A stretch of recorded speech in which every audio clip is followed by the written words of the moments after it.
بسم الله الرحمن الرحیم. د تجوید په کورس کې نن 16 نمبر درس دی او دغه 16 نمبر درس چې دی دا د 4 نمبر سبق 9 حصہ ده. درس نمبر 16 سبق نمبر 4 کا 9 حصہ او دغه 4 نمبر سبق د مخارج په بیان کې دی. مخارج شروع شوی دي نن زمون چې کوم سبق دی نو هغه 9 نمبر مخرج دی ځکه چې مونږه اته مخرج ویلی دي. لومبه مخرج چې دی هغه د جوفدان په باره کې، دویم مخرج اقصای حلق، دریم مخرج وسط حلق، 4 نمبر مخرج چې دی هغه ادنای حلق او 5 نمبر مخرج قاف، مخ نمبر 6 کاف، مخ نمبر 7 جیم شینیا، مخ نمبر 8 ضاد او مخ نمبر 9 لام، مخ نمبر 10 نون او مخ نمبر 11 را.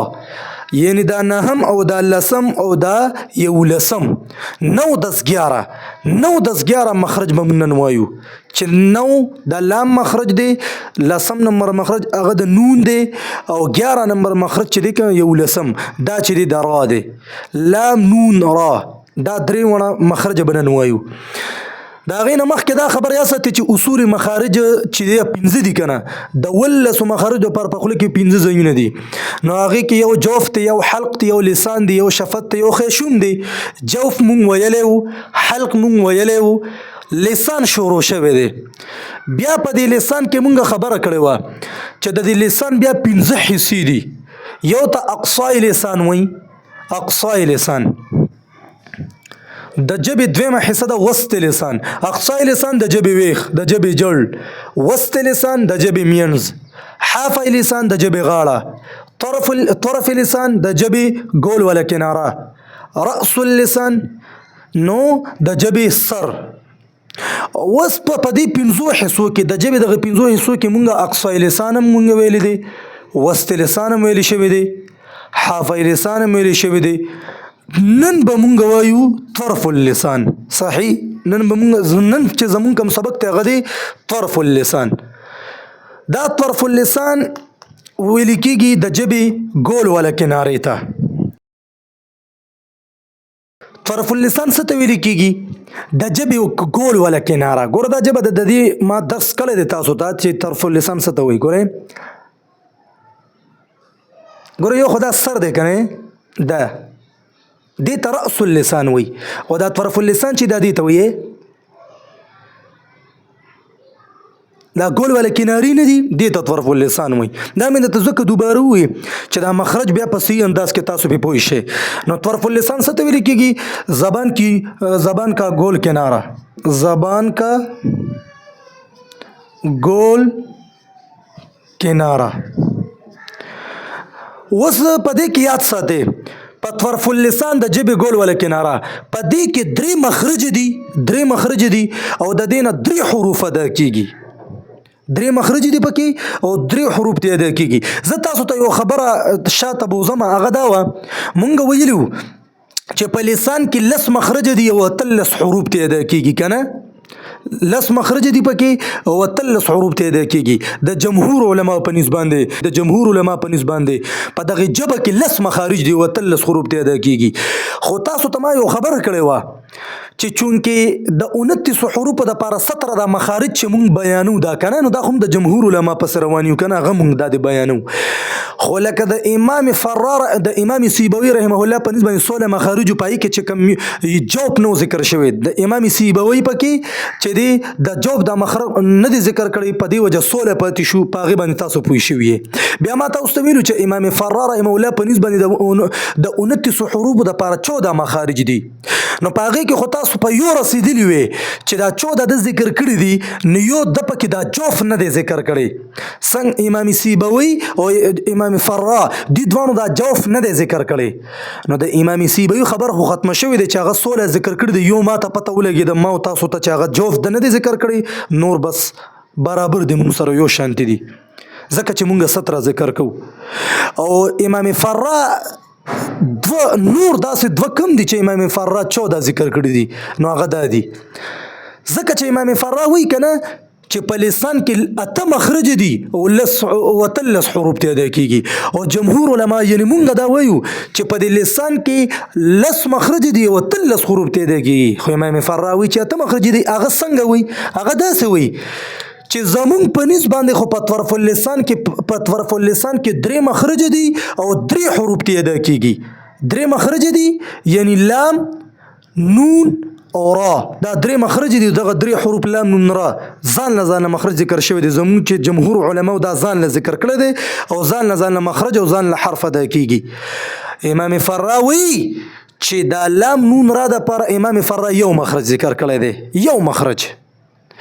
نو په دې وجه چې د طرف اللسان دا مخرج یو ذکر کړی دی، د لام، نون، را دا مخرج جدا کړی نه دی بلکې یو ځای ذکر کړی دی، نو بس خامخا 14 مخارج شو. تاسو په دې خبرو نه رسیدئ. ځکه دغه پر نیز باندې په لسان کې اته مخرج دي او 13 حروف ته ادا کیږي او زموږ په نیز باندې لس دي. دا لس ولې دي په دې ژبه کې؟ ځکه چې موږ په طرف اللسان کې درې مخرج ذکر کوو او امام فراف یو مخرج ذکر کوي او دغه یو مخرج نه لام، نون، را ادا کیږي او موږ لام ځان له مخرج ذکر کوو، نون ځان له مخرج ذکر کوو او را ځان له مخرج ذکر کوو. په دغه باندې پوه شوې خجی؟ او ما دې باره کې دا خبر هم کړو چې دا اختلاف غیر حقیقي نه دی، دا اختلاف اعتباري دی. دا د اواز د ضعف او د قوت د وجې نه دا اختلاف دی. په دې باندې ما تاسو مخکې پوه کړي مې. اوس راځئ خپل دغه ته نننی چې کوم د ژبې حصه د څلورمه طرف اللسان، د طرف اللسان ویل کېږي د ژبې ګول ولا کنارې ته. په دې کې درې مخرج دي او درې حروف تی ادا کېږي. نو په دې کې لومبی مخرج په طرف اللسان کې هغه دی د 17 مخارجو په اعتبار سره نن 9 نمبر مخرج. مخرج نمبر 9 لام.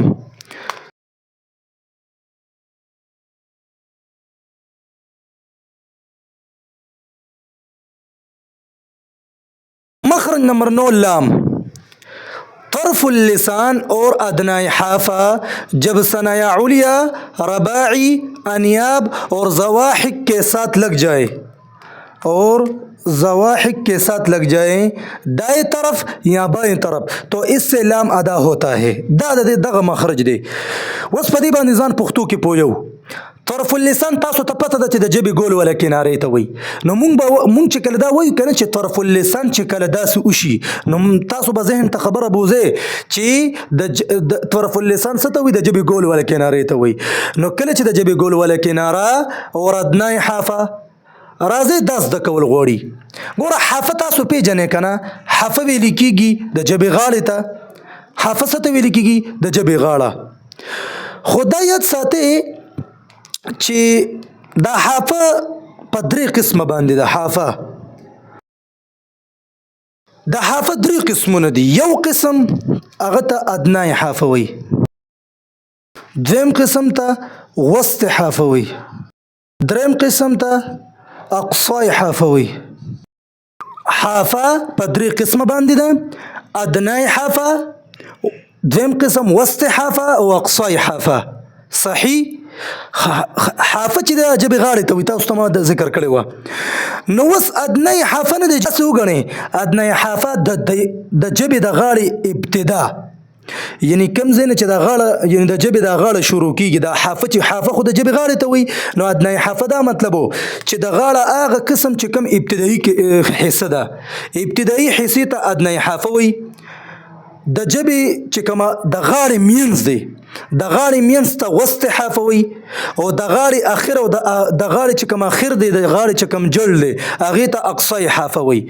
نو ګوره تاسو ته دا پته ده کنه چې د دې ژبې حصې مونږ نومونه زده کړي دي او مونږ د دې غاښونو نومونه هم زده کړي دي که نه جي؟ نو دا څو مونږ په دوات کې یعنی په اتم نمبر مخرج کې مونږ دا خبره کړې وه چې دا حافه نه ده د ژبې د غاړې ته، د حافې ته حافه لسان ته مخامخ ازراس دي. دې ته د حافې ته چې کوم غاښونه دي یعنې کومې داړې دي نو دا تقریبا 20 غاښونه دي چې څلور ونه طرفه خبره کوي او که یو طرف خبره کوي نو حافې ته مخامخ 15 غاښونه دي. هغه کم یو. نو ګوره اوس یې ته په تقسیموم، اوس به پې صحیح پوه شئ. ادنای حافې ته مخامخ څه دي؟ ادنای حافې ته مخامخ دي ضاحکو. وسط حافې ته مخامخ څه دي؟ طواحن. اقصای حافې ته مخامخ څه دي؟ ناجزه. نو ګوره اصل کې ما ځکه دغه وکړو دا تقسیمونه اوس هم پې پوهوم چې دلته په دې مخرج کې ادنی حافه ما لیکلې ده نو په دې اوس پوهوم. نو ادنی حافه د ژبې یعنې غاړه د غاړې چې کومه ابتدا ده د ژبې د غاړې چې کومه ابتدا ده نو دې ته چې مخامخ کوم داړه ده نو هغې ته ضاحک وي. دا څلور غاښونه دي ځکه چې یو دې طرف ته دی یو دې طرف ته دی یو لاندې نو دا ضاحک څلور. نو ادنی حافې ته مخامخ ضاحک دي، وسط حافې ته مخامخ طواحین دي، او دا چې دی طواحین دا باره غاښونه دي، درې ښي طرف ته درې ګس طرف ته بره شپږ شو لاندې شپږ شو طواحین. او اقصی حافه یعنې د ژبې چې د غاړې چې کوم اخر دی کوم جل دی نو هغه ناجیز دی. ناجیز هم څلور غاښونه دي، ته بیا نواجز وایي. نواجز چې دی دا د ناجیز جمع ده. ښه جي په دې خو تاسو ورسېدی چې د حافې درې قسمونه دي، ادنی حافه، وسط حافه او اقصی حافه. اوس راځئ خپل مخرج ته. مخ نمبر 9 لا مونږ ووایي چې طرف اللسان کله چې د ژبې ګول ولا کناره او ادنی حافه یعنې ابتدا د حافه، یعنی ادنی حافه غاړه د ژبې غاړه، ادنا د غاړې د ابتدا. نو کله چې د ژبې ګول ولا کناره او د ژبې غاړې ابتدا یعنی ادنی حافه د ثنایا علیا، رباعي، انیاب او د زواحق سره ولګي نو د اخی طرف ته یا ګس طرف ته نو د دې نه څه ادا کیږي؟ د دې نه لام ادا کیږي. پوه شوې؟ کله چې طرف اللسان او ادنی حافه د ثنایا، رباعي، انیاب او د زواحق سره ولګي نو د دې نه لام ادا کیږي. بس دا د دې آسان تعریف شو. دی ماهر علما فرمای، ماهر قرا فرمای چې دا لام د خي طرف نه په اسانۍ سره ادا کیږي، د خي طرف نه په اسانۍ سره ادا کیږي. نو بیا تاسو دا تعریف بیا تاسو داسې کې چې کله چې طرف اللسان او کله چې طرف اللسان او ادنی حافه د ثنایا علیا، رباعي، انیاب او د زواحق سره ولګي خي طرف ته نو د دې نه لام ادا کیږي. بیا ګوره مخرج نمبر 9 لام. کله چې طرف اللسان یعنی کله چې د ژبې ګول ولا کناره او ادنی حافه یعنی د غاړې ابتدا چې کوم شروع کیږي، زواحق ته چې کوم مخامخ حصه ده د ژبې زاحق ته. په دې وجه خو دلته ما لیکلي دي زي زواحق، رباعي، انیاب اور زواحق کے ساتھ لگ جائے. په دې وجه زواحق هم لیکلي دي چې الته ادنی حافه ذکر به مها بیا کې ځکه چې د زواحق غاښونو ته مخامخ د غاړې هغه قسم دي کوم چې شروع کیږي. نو د دې ژبې د غاړه چې کله شروع کیږي نو دې ته ادنی حافه وي او ادنی حافې ته مخامخ کم غاښ دی هغې ته زواحق وي. په دې وجه دا به ورسره خامخا وي، ادنی حافه به ورسره وي. که ته ورته داسې وی که نه چې کله د ژبې کله چې طرف اللسان د ثنایا، رباعي، انیاب او د زواحق سره ولګي نو دا خو د ستا د مخرج صحیح رانغی، تعریف ته غلط وکړو.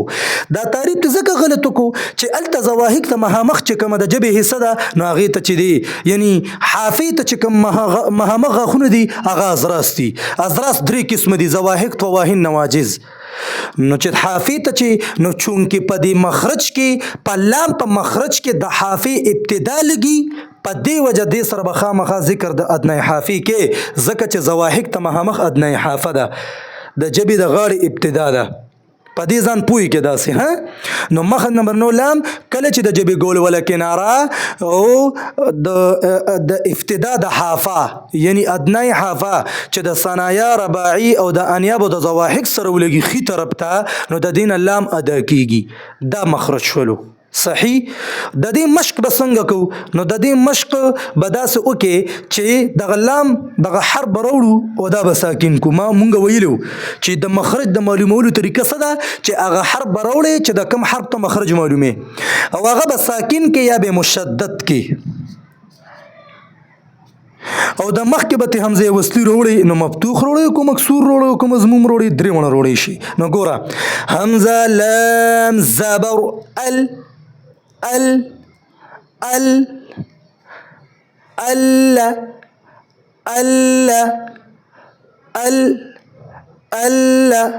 دا د دې مخرج معلومولو طریقه شوه. په دې به تاسو بیا مطلب دا چې بار بار هغه دغه کوي قاعده به راولي او په دې هغه د جزم چې کوم دغه د متحرک به مې ادا کې او دغه شانتي په تشدید سره به مې ادا کې او دغه رنګ په سکون سره به مې ادا کې. نو په خپل به ان شاء الله تعالی تاسو ته به د لام د مخرج شری برابر شي. خجی نهم نمبر مخرج شو. وس د نهم نمبر مخرج پسې دی لسم نمبر مخرج، او لسم نمبر مخرج د څه دی؟ هغه دی د نون په باره کې. مخ نمبر 10 نون، لسم نمبر مخرج چې دی هغه د نون په باره کې دی. او دا مخرج څنګه دی؟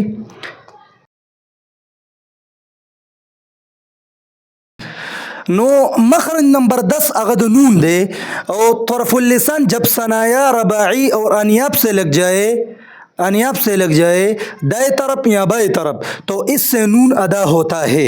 ګوره په د مخرج نمبر 9 لام او مخرج نمبر 10 نون دا لګ یو بل ته نږدې دي. د دغه نزدېکت د وجې خو امام فرار رحمه الله په دې وجه یو مخرج د دې ذکر کړی د قرب د وجې، چې چونکې د دې د اواز یو بل ته قرب ډیر حاصل دی نو هغه په دې وجه د دې یو مخرج ذکر کړی دی. خو جمهور علماو دا چې دی جدا جدا ذکر کړی دي. نو ګوره په لام کې مونږ دا ویلو چې کله طرف اللسان او د ادنای حافه چې د ثنایا رباعي او انیاب او د ضاحک سره ولګي نو چې دی هغې نه بیا لام ادا کېږي. خو دلته به چې دی یو غاښ ته کم شو، یعنی د دال هغه غاښ ته کم شو چې ضاحک ته لاړو که نه ضاحک ته لاړو نو بیا هلته د ژبې هغه حصه هم لاړه، یعنی ادنای حافه به هم په دې کې نه ذکر کې. ولې به نه ذکر کې چې هلته ضاحک ته لاړو که نه؟ ځکه چې ضواحک ته دا چې دی حافې ته مخامخ دي، دا حافه لسان ته مخامخ دي. ضاحک چې دی دا په ازراس کې دي، ځکه ازراس 3 قسمه غاښونه دي، نو هغه خو الریډي ضاحک ته چې لاړو نو په دې وجه ادنای حافه به اوس نه ذکر کې. اوس به موږ صرف د جبې ګول ولا کناره یعنی طرف اللسان. نو کله چې طرف اللسان د ثنایا رباعي او د انیاب سره ولګي خي طرف ته یا ګس طرف ته نو د دې نه نون ادا کیږي.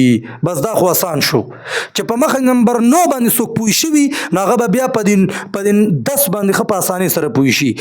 کله چې طرف اللسان یعنی د ګول ولا کناره د جبې ګول ولا کناره د ثنایا رباعي او د انیاب سره ولګي خي طرف ته یا ګس طرف ته نو د دې نه نون ادا کیږي. خو ما ماهر علما قره فرمایي و دا نون او دا لام دا د خي طرف نه په اسانۍ سره ادا کیږي. نو بیا دا تعریف داسې کې کله چې د جبې ګول ولا کناره یعنی طرف اللسان د ثنایا رباعي او د انیاب سره ولګي خي طرف ته نو د دینه نون ادا کیږي، د دینه ساده کیږي نون ادا کیږي. او د دې مشق به داسې وکړو چې دا حرف به راوړو نون مروړو دا به ساکن کو یا به مشدد کو، مخکې به حمزه وصلی مفتوح وروړو. نو ګوره حمزه نون زبر ان حمزه نون زبر نون زبرن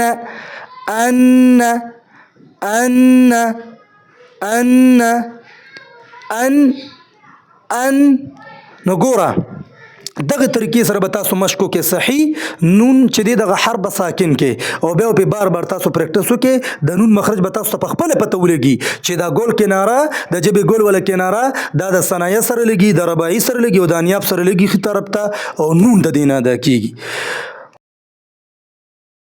مخرج نمبر 10 هغه د نون مشو. ورپسې بیا 11 نمبر مخرج دی او مخرج نمبر 11 دا چې دی د څه په باره کې دی؟ دا دی د را په باره کې. مخرج نمبر 11 د را په باره کې دی.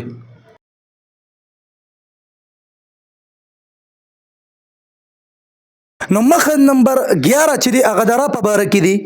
طرف اللسان اور پشتی زبان جب ثنایا اور رباعی کے ساتھ لگ جائیں تو اس سے را ادا ہوتا ہے. مخرج نمبر 11 هغه د را په باره کې دی. کله چې د طرف اللسان مطلب دا چې کله د جبې ګول ولا کناره اور پشتی زبان څه مطلب یعنی د جبې املا دا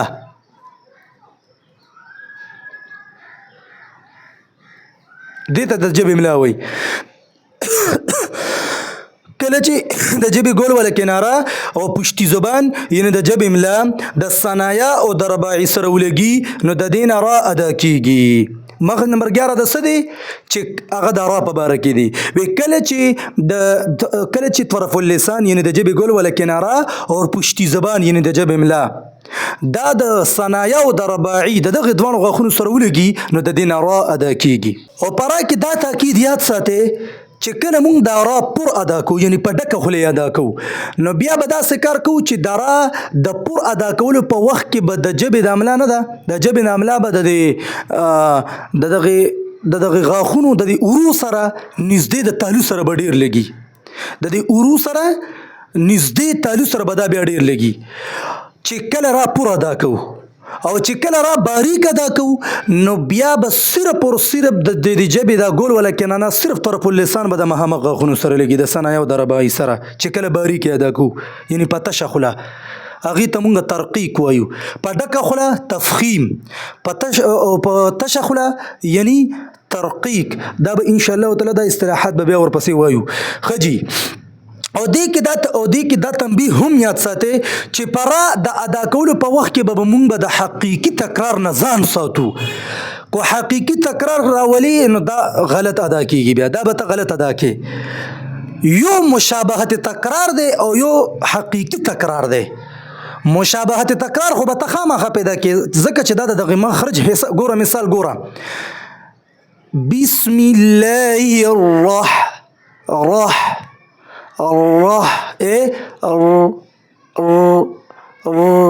دا اوس مشابهت تکرار دی دا خیر دی دا خو چې ته دا را ادا کړې نو دا پکې پیدا کیږي. یو حقیقي تکرار دی چې هغه یو کس ادا کوي نو دا بیا دی غلط ادا دا را بیا دی غلط ادا کیږي د داسې وایي را داسې وایي دا څه به نه وایي بسم الله الرحمن الرحیم دا غلط دی. په دې وجه په را ادا کولو کې وخت کې به مونږه ځان د حقیقي تکرار نه ځان ساتو او مشابهت تکرار به پیدا کوو داسې ارسل ارسل اوس دا مشابهت تکرار دی دې نه بغیر ادا کیږي نه. ښه جی نو دا خو دې باره کې هغه ټولې خبرې شولې دا را مشق به څنګه کوو نو را به ساکن کو مخکې به ته همزه وسطي مفتوح وروړو یا را به مشدده کو مخکې به ته همزه وسطي مفتوح وروړو همزه را زبر او همزه را زبر زبر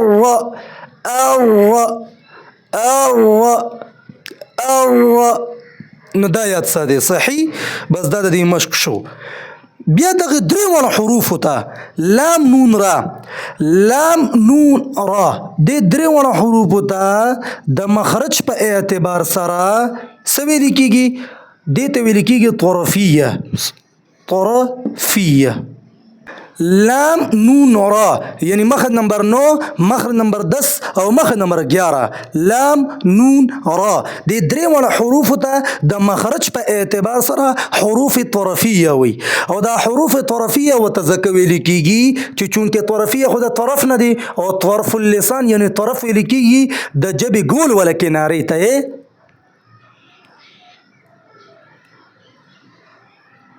سر نه سر ته رأس اللسان وي دیتا نو دیتا چونکه طرف وي نو دیتا نو چونکه دا خو د طرف نه ادا کیږي چونکه دا لام نون را دا خو د جبې ګول ولا کنارې نه ادا کیږي په دې وجه دیتا ویل کیږي حروف طرفیه او دیتا چې دی حروف زلقیه هم وي صحیح حروف زلقیه.